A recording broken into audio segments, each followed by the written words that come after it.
So friends, let us discuss some finer aspects of self-inquiry.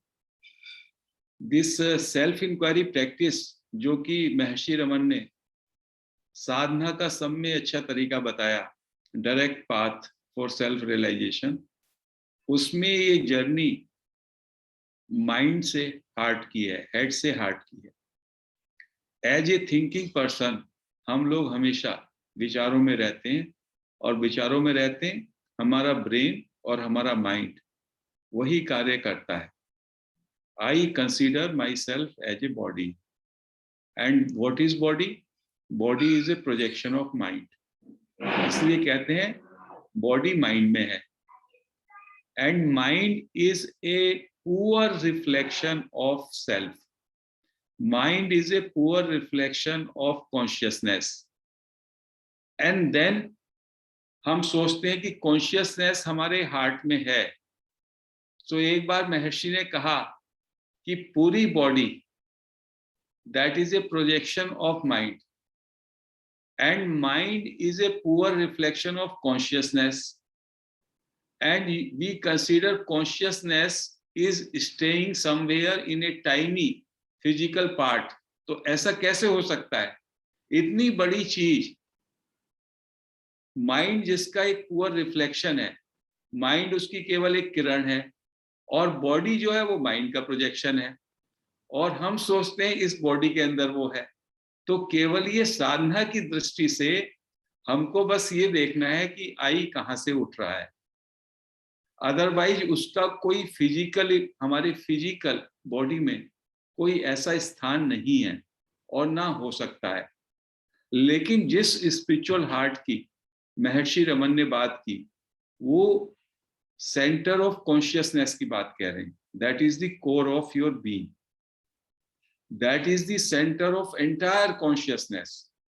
जहां से आई का उद्गम होता है, वो सारे कॉन्शियसनेस की, सारी चेतना का स्रोत वो है। तो जैसे ही हम आई के स्रोत को ढूंढते हैं, we get connected to that consciousness. और उसके लिए चूंकि हम अपने को एक बॉडी मानते हैं, तो अज्ञानी के रूप में ये इंडिकेट किया गया कि आप अपने अंदर ये खोजो कि मेरा ईगो, आई सेंस कहाँ से उठ रहा है। और वो जनरली आप पाएंगे वो आपके चेस्ट के राइट पार्ट से उठ रहा है। तो जो भी लोग इस कार्य में लगे हुए हैं, जो ये सोच रहे हैं कि ये सेल्फ इंक्वायरी में हमको कोई पर्टिकुलर स्थान बॉडी में स्पेसिफिकली मिलेगा, उसको भूल जाइए। केवल आप बस अपने अंदर ये सोचिए कि जहां से भी आई उठे, you stick to that I, you hold on to that I, that will take you to the source. वो आपको सोर्स पे ले जाएगा। और जैसे जैसे आप आई पे ठहरना शुरू कर देंगे, तो आपको लगेगा कि आपका शिफ्टिंग माइंड से हार्ट पे हो रहा है। तो क्या करना है सेल्फ इंक्वायरी में? जब ये नेचुरल सेल्फ इंक्वायरी हो जाएगी, जब भी आपको माइंड में ज्यादा टर्बुलेंस लगे, माइंड में ज्यादा एक्टिविटी लगे, या माइंड में ज्यादा ग्रोसनेस लगे, you can switch over to heart. आप आई पे आ जाइए। आई पे आपको ठहरना आ जाना चाहिए। जैसे कि आप समुद्र है, समुद्र में आप तैर रहे हैं, और साथ साथ में आपके एक नाव चल रही है। कहीं पे भी आपको मुश्किल लगेगा तो आप नाव में आ जाएंगे। तो ऐसे ही हम इस संसार में चल रहे हैं, माइंड हमारा सक्रिय है। जब हमें ज्यादा टर्बुलेंस लगी, वी कम बैक टू आई। या बहुत तपिश है, बहुत ज्यादा भीषण गर्मी पड़ रही है, लेकिन हम बाहर निकलते हैं और बीच में फिर से शेड में आ जाते हैं पेड़ की। तो ये 5 बार 7 बार इस सेल्फ इंक्वायरी को करने का मतलब यही है, coming back to that shade, coming back to I, sticking to I, coming back home. इसका यही मतलब है। कल भी हमने इस बात का चर्चा किया था कि जो माइंड है, माइंड का जो नेचुरल रूप है वो शुद्ध सत्व है, that is totally clear, very subtle, पूरा सीरेन है वो, लाइक ए अनक्लाउडेड स्काई। लेकिन रजस होने के बाद उसमें टर्बुलेंस आता है, वो गतिशील होता है, it becomes active and restless हो जाता है, ये करना है, वो करना है, वहां दौड़ना है, ये करना है, दैट इज रजस वृत्ति के कारण। और तमस के कारण it gets identified with the objects. तो पूरा तमस, पूरा रजस से उसको क्लीन होता है, then the mind becomes empty, और माइंड बिकम्स सटिल, और mind becomes serene, then you can experience the bliss of self। जब वो शुद्ध सत्य हो जाएगा तब आप उसमें एक्सपीरियंस करेंगे सेल्फ का ब्लिस। और जब तक ये सेटल माइंड है तभी तक आपके अंदर एक्सपीरियंस करने की कैपेसिटी है। You can experience only with the mind. The moment your mind is destroyed, mind यदि आपका एलिमिनेट हो गया तो फिर आपको कुछ भी एक्सपीरियंस नहीं होगा। इसलिए सारे गुरुओं ने कहा, सेजेस ने, it is indescribable because their mind has been eliminated. Mind से ही तो एक्सपीरियंस होता है, माइंड चाहे वो सटिल हो, कैसा हो, उसी से हमें एक्सपीरियंस होता है, उसी से एक्सपीरियंस होता है तो हम डिस्क्राइब कर पाते हैं। और जब हमारा माइंड ही मनोनाश हो गया तो हम एक्सपीरियंस नहीं कर पाते। वी बिकम द सेल्फ और we stay totally in self. So जो जीवन मुक्त होते हैं या जिनकी साधना में जो आगे आते हैं, उनका माइंड एकदम मनोनाश पे नहीं जाता, उनका माइंड सूक्ष्म अवस्था में चला जाता है, शुद्ध सत्व में चला जाता है। तब उनके माइंड में कोई स्थूलता नहीं रहती, ग्रॉसनेस नहीं रहती। They are not able to view this world as we are viewing. उनके लिए ये वर्ल्ड जो है नॉनेस्ट हो जाता है, और उनकी कोई एक्टिविटी भी स्वयं वो नहीं करते, डूअरशिप खत्म हो जाती है। डूअरशिप आपकी खत्म हुई, रजोगुण खत्म हो गया, और आपका ऑब्जेक्ट से, थॉट से आइडेंटिफिकेशन टूट गया, ऑब्जेक्टिव वर्ड से, तो वर्ड आपके लिए समाप्त हो गया, एंड आपका माइंड टोटली सेटल हो गया, टोटली अनक्लाउडेड हो गया।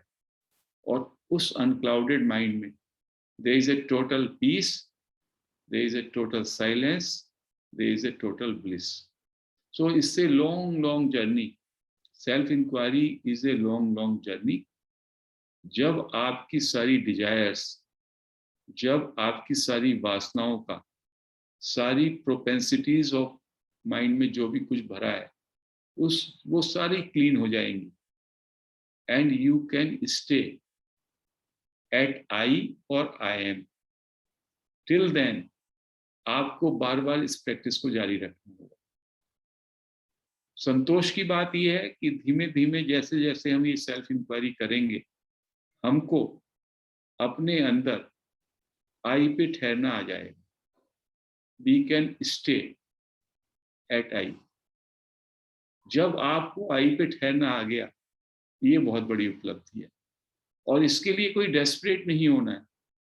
आई को इंटेंसिवली या तो फील करें, या बस अपने अंदर आई को रिपीट करके आई पे अपने को स्टे कर लें। That will be enough for that. कोई उसके लिए बहुत ज्यादा प्रयास करने की जरूरत नहीं है। धीमे धीमे जो थॉट्स आए, ask yourself to whom these thoughts are coming. These thoughts are coming to me. Come back to the question, who am I? This is the self inquiry practice. आई पे बस आप किस तरह से ठहरने लगे, बीच बीच में 1 मिनट को, 2 मिनट को आई में आप पूरी तरह से अपने को एब्जॉर्ब कर लें। जैसे ही आई में अपने को पूरी तरह से एब्जॉर्ब करेंगे और उस पर ठहरने लगेंगे, you will go into deep peace and deep silence. Automatically, there will be totally dissociation from outside, gradually. इसको ही बस ये सेल्फ इंक्वायरी का इतना भी काम हमने शुरू में कर लिया तो फिर हमारी प्रैक्टिस बढ़ती रहेगी. सोने जाएंगे तो हम लोग जो है आई पे चले गए, उठे तो भी आई पे चले गए, बीच में रात को आंखें खुली, कोई थॉट आया, to whom this thought is coming, answer to me and you come back to who am I. So बस आई पे आपको ठहरे रहना. That is the self inquiry practice. Automatically आपके सारे इंप्रेशंस, आपकी सारी वासनाएं, आपके सारे संस्कार, सारे विचार धीमे धीमे वो खत्म होने लगेंगे. उनका आइडेंटिफिकेशन जो है उससे आप डिसोशिएट होने लगेंगे. So this is very wonderful technique, methods of Sadhana which Raman Maharshi has gifted to the humankind. और उसको बस करते रहना है, करते रहना है. बाकी कितना किताब पढ़ना है, नहीं पढ़ना है, और चीज़ों को समझना नहीं समझना, उसके बदले यदि हम प्रैक्टिस में लगें, सेल्फ इंक्वायरी प्रैक्टिस में लगें, जो कि आजकल हम कर रहे हैं, सुबह को भी करते हैं, 5 बजे भी करते हैं और रात को भी करते हैं, it is going to bring about tremendous transformation in each of us. आपने देखा होगा, कभी आप देखें, जब हम विचार करते हैं तो हमारा मन बहुत भारी होता है, सिर बहुत भारी होता है. सिर भारी होता है, उपद्रव आ जाता है एकदम, बिकॉज रजस उसमें जो है भारी एक्टिविटी, रेस्टलेसनेस आ रही. और जैसे ही आप आई पे जाते हैं तो there is a shift of your attention in your heart और इन योर सेंटर, एंड धीमे धीमे बस वहां पे बने रहना है. आपकी अटेंशन वहां बनी रहे. And when you become accustomed to it, you will be into a deep peace, equanimity में आ जाएंगे. You will feel totally disconnected to surroundings also. अभी हमारा वो partial होता है, हमारी थोड़ी attention अपने आई पे भी रहती है, थोड़ी बाहर भी रहती है. फिर जैसे जैसे वो deep होगी, हमारी पूरी की पूरी attention आई पे आने लगेगी. So ऐसा लगेगा बाहर के जगत के लिए हम सो गए हैं और अंदर हम जाग रहे. जागृत सुसुप्ति, बाहर के लिए सोना, अंदर के लिए जागना, ऐसा हो जाएगा. तो सेल्फ इंक्वायरी के लिए इस बात को मैं यही समाप्त करता हूं. फिर अभी थोड़ा मैसेज पे हम एक्सप्लेनेशन देंगे. आज के मैसेज में 1-2 हैं, वो मैं पढ़ता हूं. So dear friends, we have had 2 or 3 messages today that I am going to explain. One very good message from Nisargadatta Maharaj. All your going and coming, seeking pleasure, loving and hating, all this shows that you struggle against limitations self-imposed or accepted. Nisargadatta महाराज कहते हैं, जो भी आपकी सारी कोशिशें सुख पाने की, दुख से हटने की, going and coming, living and hating, ये सब क्यों है? ये सब डुअलिटी क्यों है? आपने अपने ऊपर कुछ सीमाएं बांध ली, खुद ही आपने सीमाएं बांध ली. That you are a limited being, you are a body, you are a mind, और फिर उन सीमाओं को आप लांघना चाहते हैं. So you have create suffering for yourself by putting limitations on you, though you are unlimited, you are absolute. But since you consider yourself as a being with limited, as a human being with limitations, out of this ignorance, the suffering arises. In your ignorance, you make mistakes and cause pain to yourself and others. But the urge is there and shall not be denied. कहते हैं limitations के कारण, अज्ञान के कारण आपको suffering होता है, और उस सफरिंग को आप हटाना चाहते हैं, दुख को हटाना चाहते हैं, और आपके अंदर एक गहन भाव होता है, गहन इच्छा होती है सुख पाने की, और वो सुख आपको मिलेगा. That happiness will come to you. This is the assurance from this Nisargadatta Maharaj. It is The same urge that seeks birth, happiness and death shall seek understanding and liberation. वही जिज्ञासा, वही इच्छा जो कि बर्थ और डेथ जिससे होती है, जिससे हैप्पीनेस आती है, वही आपको मुक्ति देगी, वही आपको ज्ञान देगी. It is like a spark of fire in A cargo. ये एक चिंगारी की तरह है. कार्गो में एक चिंगारी लग जाए तो वो पूरे के पूरे शिप को, कार्गो है शिप में, पूरे के पूरे शिप को भस्मीभूत कर देगी, बर्न कर देगी, डिस्ट्रॉय कर देगी. Liberation is a natural process and in the long run inevitable. ये सब सेजेस कह रहे हैं, सब ज्ञानी कह रहे हैं. अल्टीमेटली आपको मुक्त होना ही है, चिंता नहीं कीजिए. कैसे भी जाएंगे, यू विल गो बैक. प्रलय के समय में तो सभी को घर लौटना है, मुक्ति सभी की है, but it is within your power to bring it into now. आपके पास ये डिस्क्रिशन है, आपके पास ये चॉइस है कि ये घर वापसी और लिबरेशन आप अभी कर सकते हैं, in this moment. This is the assurance from Nisargadatta Maharaj, from Raman Maharshi. Otherwise आम पैदा होता है, बड़ा होता है, पकता है. ऐसी हम में से हर एक व्यक्ति जिसने जीवन शुरू किया, कोटि कोटि जन्मों के बाद एक टाइम ऐसा आएगा कि हमारा लिबरेशन होना ही है. That is the natural process. But इस लिबरेशन को हम जल्दी ला सकते हैं, इसको हम साधना के माध्यम से. और जीवन का लक्ष्य ये है, केवल जीवन का लक्ष्य और कुछ नहीं है करना. जीवन का लक्ष्य है through this practice, through this introspection, you realize the self. That is all masters are saying. और इस जन्म में करने को कुछ नहीं है. प्रारब्ध ने सब कुछ आपको दे दिया है. जो कुछ प्रारब्ध ने दिया है उससे ज्यादा कुछ मिलना नहीं है. आपका पूरा का पूरा लाइफ पैटर्न सब डिसाइडेड है. What kind of house you will live in, what kind of luxuries you will get, what kind of financial position you will have, what kind of everything is decided. This is given to you. You have to work on yourself. But out of ignorance, we think we are creator of this.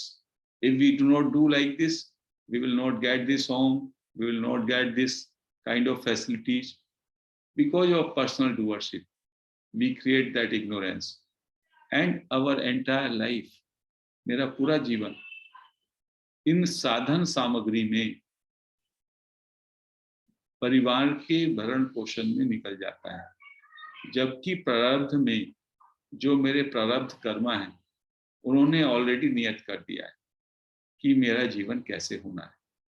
तो what we have to do, leave the doership, let प्रारब्ध, let higher power take control of my body and mind and let me turn inward. मैं अपने अंदर मुड़ जाऊं और self inquiry के माध्यम से stick to I, hold on to I and realize the self. That is the purpose of my life. This is what Maharshi and Nisargadatta Maharaj are telling again and again. कि यही जीवन का एक लक्ष्य है और जीवन का कुछ लक्ष्य नहीं है. दो छोटे छोटे कोट थे. नो वांट, ये रमन महर्षि का कोट है. Know want is the greatest bliss. आप पे कोई चाह ना रहे, अचाह हो जाए आप, कोई तमन्ना ना रहे, ये सब में बड़ा आनंद है. It can be realised only by experience. जब आपको इसकी अनुभूति होगी तभी आपको इसका ज्ञान होगा कि know want is the greatest bliss. Even an emperor is no match for a man with no wants. एक एम्परर है, एम्पायर है बड़ा बड़ा उसका, तब भी उसकी चाह है मेरा एम्पायर और एक्सपेंड हो जाए, मेरा ट्रेजर और बढ़ जाए. उसकी भी चाह है, तमन्ना है. तो एम्परर विद वांट है. और एक व्यक्ति है बिल्कुल फकीर है, नो वांट्स. वो उस एम्परर से भी बड़ा एम्परर है. He is the man with the bliss. क्योंकि जहां चाह रहती है वहां चिंता रहती है. और चाह और चिंता का आदमी कभी भी सुखी नहीं रहता।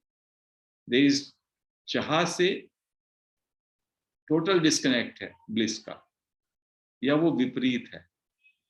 तो through this self inquiry what we are doing, कोई डिजायर आई, to whom this desire is coming, this desire is coming to me, who am I, and I come back to I. तो in the entire process of self inquiry मैं अपने Dzire से, अपने thought से, अपने feeling से, अपने emotion से अपने को डिसोशिएट करता हूँ। I try to go back to the source which is unclouded, like unclouded sky, subtle mind. It makes my mind subtle and serene. There was another quote also, you have liberation already within you. मुक्ति तो आपके अंदर है. You have merely to rid yourself of exterior things. आप केवल अपनी बाहरी, जो भी बाहरी चीजें हैं, बाहरी वस्तुएं हैं, विषय वृत्ति, उसको हटा दें. That have come upon you, जो कि आप पे आ गई हैं या जो आपको कैप्टिव कर लिए. तो विषय वृत्ति को हटाइए और आत्मवृत्ति पे आइए. Turn, take a U turn, take a inward and focus your attention on I. Withdraw your attention from the outside objects. अभी तो मैं आउटसाइड ऑब्जेक्ट से पूरे दिन वही रहता है. माई कॉन्शियसनेस, मेरी चेतना जो है, always invested in objects, in thoughts, in things, and I identify and I think that a reality. वो तो सब चेंज होने वाले हैं like clouds. I am the consciousness, the self, without these contents. These contents are only like movie on cinema screen. I am that cinema screen. तो इसमें ये बात कही है. तो आज के लिए मैसेज को हम यही समाप्त करते हैं. है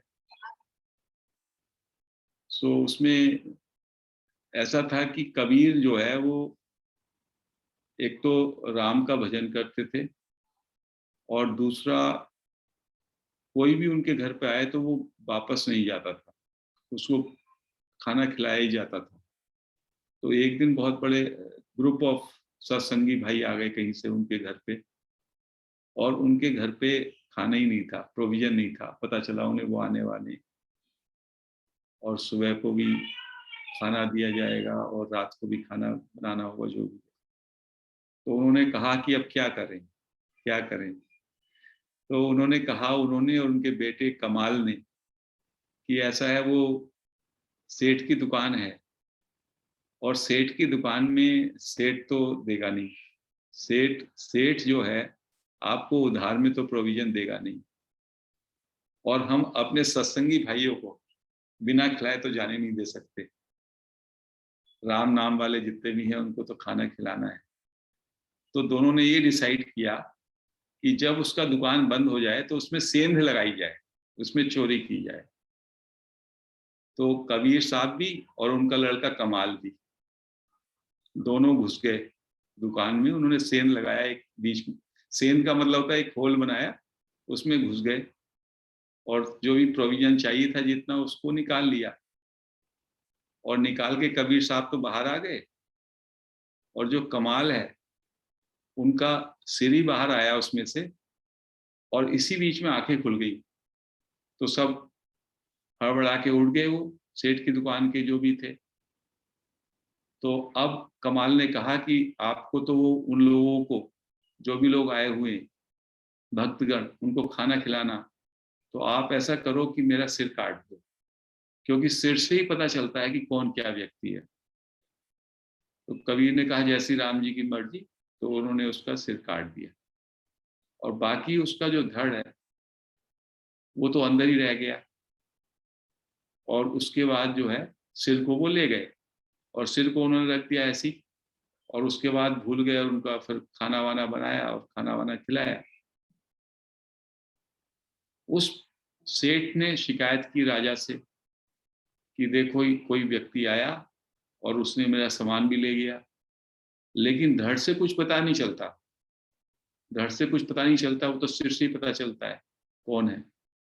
तो राजा ने उसका धड़ उसको बीच में कहीं पे रास्ते में किसी पेड़ से लटका दिया और कहा जो भी इसको पहचानेगा तो उससे पता चलेगा कौन चोर है, तो फिर उसको दंडित किया जाएगा।